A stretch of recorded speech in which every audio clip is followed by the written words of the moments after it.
Praise the Lord. ജീവജലത്തിൻ്റെ പുതിയൊരു എപ്പിസോഡിലേക്ക് എല്ലാ സഹോദരങ്ങൾക്കും വേഗം വരുന്നവനായ യേശുക്രിസ്തുവിൻ്റെ അതിപരിശുദ്ധ നാമത്തിൽ സ്നേഹ അഭിവാദനങ്ങൾ. ഇന്ന് 2025 ഒക്ടോബർ മാസം 12-ാം തീയതി ഞായറാഴ്ച. സ്വർഗത്തിലെ ദൈവത്തിൻ്റെ വലിയ കൃപയാൽ ഈ മാസത്തിൻ്റെ 2-ാമത്തെ വിശുദ്ധ ദിനത്തിലേക്ക് നാം പ്രവേശിച്ചിരിക്കുന്നു. ഏവരും ആയിരിക്കുന്ന ഇടങ്ങളിൽ ആത്മാവാകുന്ന ദൈവത്തെ ആത്മാവിലും സത്യത്തിലും ആരാധിച്ച് ദൈവകൃപ അനുഭവിപ്പാൻ ഈ ഞായറാഴ്ച ദിവസം ഇടയായി തീരട്ടെ എന്നുള്ള പ്രാർത്ഥനയോടെ ഇന്നത്തെ വാഗ്ദത്ത വചനത്തിനായി കാതോർക്കാം. ഇന്ന് ജീവജലത്തിൽ കൂടി പ്രോമിസ് വേഴ്സായി നമുക്ക് ലഭിച്ചിരിക്കുന്നത് അപ്പോസ്തല പ്രവൃത്തികളുടെ പുസ്തകം 3-ാം അധ്യായം 26-ാം വാക്യം. Acts of the Apostles chapter 3 verse 26 നാം ഇപ്രകാരം വായിക്കുന്നു: നിങ്ങളിൽ ഓരോരുത്തനെ അവനവന്റെ അകൃത്യങ്ങളിൽ നിന്ന് പിന്തിരിപ്പിച്ച് അനുഗ്രഹിക്കേണ്ടതിന് ദൈവം തന്റെ ദാസനായ യേശുവിനെ എഴുന്നേൽപ്പിച്ച് ആദ്യം നിങ്ങളുടെ അടുക്കലേക്ക് അയച്ചു. വിശുദ്ധ വേദപുസ്തകത്തിന്റെ ആകെ തുകയാണ് പത്രോസ് വിളിച്ചു പറഞ്ഞിരിക്കുന്നത്. അപ്പോസ്തല പ്രവൃത്തികളുടെ പുസ്തകത്തിൽ പ്രത്യേകിച്ച് 2-ാം അധ്യായത്തിലും 3-ാം അധ്യായത്തിലുമായി പത്രോസിന്റെ പ്രധാനപ്പെട്ട 2 പ്രസംഗങ്ങൾ നമുക്ക് കേൾക്കുവാൻ കഴിയും. ഒന്നാമത്തേത് 2-ാം അധ്യായം 14 മുതലുള്ള വാക്യങ്ങളിൽ വളരെ ശക്തമായി 11 പേരോട് കൂടെ എഴുന്നേറ്റ് നിന്ന് പത്രോസ് വിളിച്ചു പറയുന്നു. തുടർന്ന് 2-ാം അധ്യായത്തിന്റെ അവസാന ഭാഗത്ത് അപ്പോസ്തലന്മാരാൽ ധാരാളം അടയാളങ്ങളും അത്ഭുതങ്ങളും നടന്നു. തന്മൂലം സകലവും പൊതുവകയെ നെണ്ണി അവർ ഒന്നിച്ചു കൂടി എന്ന് വായിക്കുന്നു. അപ്പോൾ അതിനിടയിൽ പ്രസംഗങ്ങളും പ്രാർത്ഥനകളും അത്ഭുതങ്ങളും ഒക്കെ നടന്നിട്ടുണ്ട്. എന്നാൽ നമുക്ക് എഴുതപ്പെട്ട് കിട്ടിയത് 2-ാമത്തെ പ്രസംഗം അപ്പോസ്തല പ്രവൃത്തി 3-ാം അധ്യായത്തിൽ ഇതാ സുന്ദരം എന്ന ദൈവാലയ ഗോപുരത്തെങ്കിൽ 40 വയസ്സിലധികം പ്രായമുള്ള മുടന്തനായ മനുഷ്യന്റെ വിടുതലിനോട് ചേർന്നുള്ള സംഭവമാണ്. പത്രോസ് തങ്ങളെ ഉറ്റുനോക്കുന്ന ആളുകളെ വളരെ വ്യക്തമായി അഭിസംബോധന ചെയ്യുകയാണ്. നിങ്ങൾ ഞങ്ങളെ ഈ നിലയിൽ അത്ഭുതത്തോടെ നോക്കത്തക്കവണ്ണം ഞങ്ങളുടെ സ്വന്തം ശക്തി കൊണ്ട് കഴിവുകൊണ്ട് ഒന്നുമല്ല ഈ മനുഷ്യൻ സൗഖ്യം പ്രാപിച്ചത്. പിന്നീട് 2-ാം അധ്യായത്തിലെ തന്റെ പ്രസംഗം ഏകദേശം അതുപോലെ തന്നെ ആവർത്തിക്കുകയാണ്. മാനവലോകത്തിന്റെ പാപപരിഹാരത്തിനായി ദൈവം പദ്ധതിയിട്ട് ഭൂമിയിലേക്ക് അയച്ച യേശുക്രിസ്തുവിനെ നിങ്ങൾ സ്വീകരിച്ചില്ല എന്ന് മാത്രമല്ല, നിങ്ങൾ ദണ്ഡിപ്പിച്ചു, ക്രൂശിച്ചു, കൊന്നു. എന്നാൽ ആ യേശു മരണത്തെ ജയിച്ച് ഉയർത്തെഴുന്നേറ്റിരിക്കുന്നു. അതിന് ഞങ്ങൾ സാക്ഷികളാണ്. അതാണ് ഞങ്ങൾ പ്രസംഗിക്കുന്ന വചനം. ആ ശക്തിയാണ് ഈ വിടുതലിന്റെ എല്ലാം കാരണം.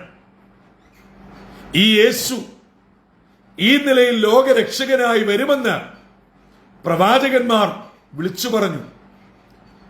മോശ മുതൽ ശമൂവേൽ മുതൽ എല്ലാവരും വിളിച്ചു പറഞ്ഞു. പക്ഷേ നിങ്ങൾ കൈക്കൊണ്ടില്ല. അബ്രഹാമിനോട് ദൈവം തന്നെ പറഞ്ഞു, നിന്നാൽ സകല ജാതികളും അനുഗ്രഹിക്കപ്പെടും. അതെ, സകലരും അനുഗ്രഹിക്കപ്പെടുവാൻ ദൈവം എന്താണ് ചെയ്തതെന്ന് 3-ാം അധ്യായം അവസാന വാക്യമായ 26-ാം വാക്യത്തിൽ പറയുന്നു. ദൈവം തന്റെ ദാസനായ യേശുവിനെ എഴുന്നേൽപ്പിച്ച് ഈ ഭൂമിയിലേക്ക് അയച്ചു. എന്തിനാണ്? നമ്മുടെ പാപം പരിഹരിച്ച് നമ്മെ അനുഗ്രഹിക്കേണ്ടതിനു വേണ്ടി.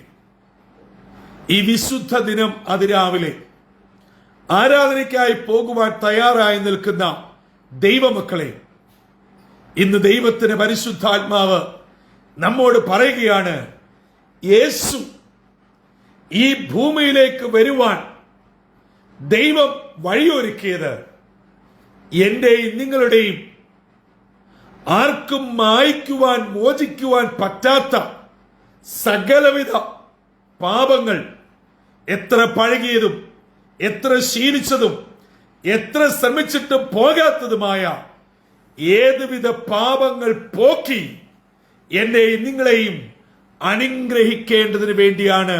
ദൈവത്തിന് സ്തോത്രം. അതെ, എന്നെയും നിങ്ങളെയും അനുഗ്രഹിക്കുവാൻ യേശുക്രിസ്തു ഈ ഭൂമിയിലേക്ക് വന്നു. പക്ഷേ ഇസ്രായേൽ ജനമേ, നിങ്ങൾ ആ യേശുവിനെ കൈക്കൊണ്ടില്ല, സ്വീകരിച്ചില്ല. നിങ്ങൾ അവരെ ക്രൂശിക്കുക എന്ന് വിളിച്ചു പറഞ്ഞു. ആ പാപം ഞങ്ങളുടെ മേലും ഞങ്ങളുടെ സന്തതി മേലും ഉണ്ടാകട്ടെ എന്ന് വിളിച്ചു പറഞ്ഞു. ഇന്ന് ഇസ്രായേൽ ജനം ലോകത്തിന്റെ വിവിധ ഭാഗങ്ങളിൽ ചിതറപ്പെട്ടതും ഇന്നും വേദന അനുഭവിക്കുന്നതും അന്നത്തെ അവരുടെ അട്ടഹാസത്തിന്റെ പരിണിത ഫലമാണ്. അതേ പ്രിയമുള്ളവരെ, എന്നെയും നിങ്ങളെയും അനുഗ്രഹിക്കുവാൻ കർത്താവ് ഇന്ന് മതിയായവനാണ്. ഈ വാഗ്ദത്ത വചനം കേൾക്കുന്നതിലൂടെ ഈ ദൈവശബ്ദം നിങ്ങളുടെ കർണപുടങ്ങളിൽ എത്തുമ്പോൾ, മാതാവേ, പിതാവേ, സഹോദര, സഹോദരി, പ്രിയ കുടുംബമേ, എന്റെ യുവജന സുഹൃത്തുക്കളെ, നിങ്ങളായിരിക്കുന്ന അവസ്ഥയിൽ, സാഹചര്യത്തിൽ നിങ്ങളെ അനുഗ്രഹിക്കുവാൻ, നിങ്ങളെ മാനിക്കുവാൻ, നിങ്ങളെ ഉയർത്തുവാൻ കർത്താവ് അരികെ വന്നിട്ടുണ്ട്. നിങ്ങൾ കൈക്കൊള്ളുമോ? സ്വീകരിക്കുമോ? ആ അനുഗ്രഹം നിങ്ങളുടെ മേൽ വർഷിപ്പിക്കുവാൻ കർത്താവിത എത്തിയിരിക്കുന്നു. തന്റെ ശിഷ്യന്മാരെ ശുശ്രൂഷയ്ക്കായി പ്രാർത്ഥിച്ച് പറഞ്ഞയക്കുമ്പോൾ കർത്താവ് പറഞ്ഞു, നിങ്ങൾ ഏതെങ്കിലും ഗ്രാമത്തിൽ കടന്നാൽ അവിടെ ഒരു അനുഗ്രഹത്തിന്റെ പുത്രനുണ്ടാകും. നിങ്ങളെ കൈക്കൊള്ളുന്ന ഇടത്ത് നിങ്ങളുടെ അനുഗ്രഹം ആ അനുഗ്രഹിക്കപ്പെട്ട ഭവനത്തിലെ അത് സ്വീകരിക്കാൻ യോഗ്യനായവെങ്കിലേക്ക് എത്തും. അങ്ങനെ യോഗ്യത ഇല്ലാത്തവരാണെങ്കിൽ ആ അനുഗ്രഹം നിങ്ങളിലേക്ക് മടങ്ങിപ്പോകും. ഇന്നെന്നെ കേട്ടുകൊണ്ടിരിക്കുന്ന ദൈവജനമേ, കർത്താവ് അനുഗ്രഹിക്കുവാൻ നമ്മുടെ ഭവനത്തിൽ, നമ്മുടെ കുഞ്ഞുങ്ങളുടെ അടുക്കൽ നാം പ്രാർത്ഥിച്ചുകൊണ്ടിരിക്കുന്ന ചില പ്രതികൂലമേറിയ വിഷയം, കുടുംബ വിഷയം, കുഞ്ഞുങ്ങളുടെ വിഷയം, ആരോഗ്യ വിഷയം, സാമ്പത്തിക വിഷയം, ചില നിയമവിഷയങ്ങൾ, യാത്രയുടെ വിഷയങ്ങൾ, ജോലിയുടെ വിഷയങ്ങൾ, അഡ്മിഷന്റെ വിഷയങ്ങൾ, കുഞ്ഞുങ്ങളുടെ വിവാഹ സംബന്ധമായ വിഷയങ്ങൾ, തലമുറ സംബന്ധമായ വിഷയങ്ങൾ, കുടുംബപരമായ വിഷയങ്ങൾ, എന്തുമായിക്കൊള്ളട്ടെ, അതിൽ നിന്ന് പരിപൂർണ വിടുതലും അനുഗ്രഹവും മോചനവും തരുവാൻ കർത്താവിന്ന് വന്നിരിക്കുന്നു. അത് സ്വീകരിപ്പാൻ നാം തയ്യാറാണോ? അത് സ്വീകരിപ്പാൻ നമ്മെ തന്നെ താഴ്ത്തി ഏൽപ്പിക്കാം. യേശു അപ്പച്ച അവിടെ തന്നെ അനുഗ്രഹിക്കുവാനായി കടന്നു വന്നിരിക്കുന്നു. അതെ, ഈ ത്യാഗവും പങ്കപ്പാടും കഷ്ടതയും ക്രൂശ് മരണവും ഏറ്റത് എന്നെ അനുഗ്രഹിക്കുവാനാണ്. അങ്ങനെ അതിനെ അതിജീവിച്ച് മരണത്തെ ജയിച്ച് ഇന്നും പിതാവിന്റെ വലത്ത് ഭാഗത്ത് എന്റെ കുറവിന് വേണ്ടി, എന്റെ വിടുതലിന് വേണ്ടി, എന്റെ അനുഗ്രഹത്തിനു വേണ്ടി പക്ഷപാതം ചെയ്യുന്ന യേശുവിൽ ഞാൻ വിശ്വസിക്കുന്നു. ഞാൻ ഈ വചനം ഏറ്റെടുക്കുന്നു. അങ്ങനെ ഇന്ന് പകൽ നാം ഏവരും അനുഗ്രഹീതരായി തീരട്ടെ. അല്ലാതെ ഇന്നത്തെ നൂതന സഭകളും കുറുക്കുവഴികളും എളുപ്പവഴികളും പറയുന്ന യാതൊരു താൽക്കാലിക അനുഗ്രഹങ്ങളല്ല പ്രിയമുള്ളവരെ. യേശുവിനെ ജീവിതത്തിൽ രക്ഷകനും കർത്താവുമായി ആര് സ്വീകരിക്കുന്നോ അതാണ് യഥാർത്ഥ അനുഗ്രഹം. അതാണ് ജീവിതത്തിന്റെ പെർമനന്റും പരമപ്രധാനവുമായ അനുഗ്രഹം. നിങ്ങൾ ഏത് ഉന്നത കുലജാതരായിക്കൊള്ളട്ടെ, എത്ര വിദ്യാസമ്പന്നരായിക്കൊള്ളട്ടെ, നിങ്ങൾ ഏത് പേരുകേട്ട സഭയുടെ അംഗവുമായിക്കൊള്ളട്ടെ, പാരമ്പര്യേതര സഭകളോ, ഞങ്ങളുടെ കയ്യിലാണ് സ്വർഗരാജ്യത്തിന്റെ താക്കോലെന്ന് അവകാശപ്പെടുന്ന ഏത് സഭാവിഭാഗവുമായിക്കൊള്ളട്ടെ, ഇതൊക്കെ മറ്റുള്ളവരോട് വാദിക്കുവാനും പറഞ്ഞ് ജയിക്കുവാനും അല്ലാതെ യഥാർത്ഥ അനുഗ്രഹം പ്രാപിക്കണമെങ്കിൽ ദൈവം തന്റെ ദാസനായ യേശുവിനെ എന്റെ പാപം പോക്കി, എന്റെ ശാപം പോക്കി എന്നെ അനുഗ്രഹിക്കുവാനായി അയച്ചിരിക്കുന്നു. ആ ഒരു വലിയ ദൈവിക പദ്ധതി ഹൃദയം കൊണ്ട് അംഗീകരിച്ച് സ്വീകരിച്ച് വാഗൊണ്ട് ഏറ്റുപറഞ്ഞ് ജീവിതത്തിൽ അന്വർത്ഥമാക്കുമ്പോൾ യഥാർത്ഥ അനുഗ്രഹം എന്നെയും നിങ്ങളെയും പിന്തുടരും. ഈ വിശുദ്ധ ദിനം അതിരാവിലെ ഇന്നത്തേക്കുള്ള വാഗ്ദത്ത വചനം ശ്രവിച്ചുകൊണ്ടിരിക്കുന്ന ജീവിതമേ, നിങ്ങളുടെ ജീവിതം എല്ലാ നിലകളിലും അനുഗ്രഹിക്കപ്പെടുവാൻ ഒരേ ഒരു വഴിയേ ഉള്ളൂ. ലോകരക്ഷകനായ, മാനവലോകത്തിന്റെ പാപപരിഹാരകനായ, ആകാശത്തിന് കീഴിൽ ഭൂമിക്ക് മുകളിൽ നൽകപ്പെട്ട ഒരേ ഒരു നാമം, ഒരേ ഒരു മധ്യസ്ഥനായ യേശുവിനെ ജീവിതത്തിൽ സ്വീകരിക്കുക, സകല അനുഗ്രഹങ്ങളും പ്രാപിക്കുക. കണ്ണുകളെ അടയ്ക്കാം, പ്രാർത്ഥിക്കാം. കാരുണ്യവാനായ ദൈവമേ, സ്വർഗീയ പിതാവേ, ഈ മാസത്തിന്റെ രണ്ടാമത്തെ വിശുദ്ധ ദിനത്തിനായി നന്ദിയോടെ ഞങ്ങൾ അങ്ങയെ സ്തുതിക്കുന്നു, സ്തോത്രം ചെയ്യുന്നു. അങ്ങയെ ആരാധിക്കുന്നതിലൂടെ ഞങ്ങളെ സ്വയം കാണുവാൻ, ഞങ്ങളുടെ ചുറ്റുപാടുകളെ അറിയുവാൻ, ഞങ്ങളെ ശുദ്ധീകരിക്കുവാൻ, ഞങ്ങൾ അങ്ങയുടെ വേലയ്ക്കായി ഞങ്ങളെ തന്നെ സമർപ്പിക്കുവാൻ ഇടയാക്കണമേ. ഇന്ന് ഞങ്ങളെ കേൾപ്പിച്ച ദൈവത്തിനായി സ്തോത്രം. ഞങ്ങൾ ജീവിതത്തിൽ അനുഗ്രഹിക്കപ്പെടണമെങ്കിൽ ഞങ്ങൾ എന്താണ് ചെയ്യേണ്ടത്?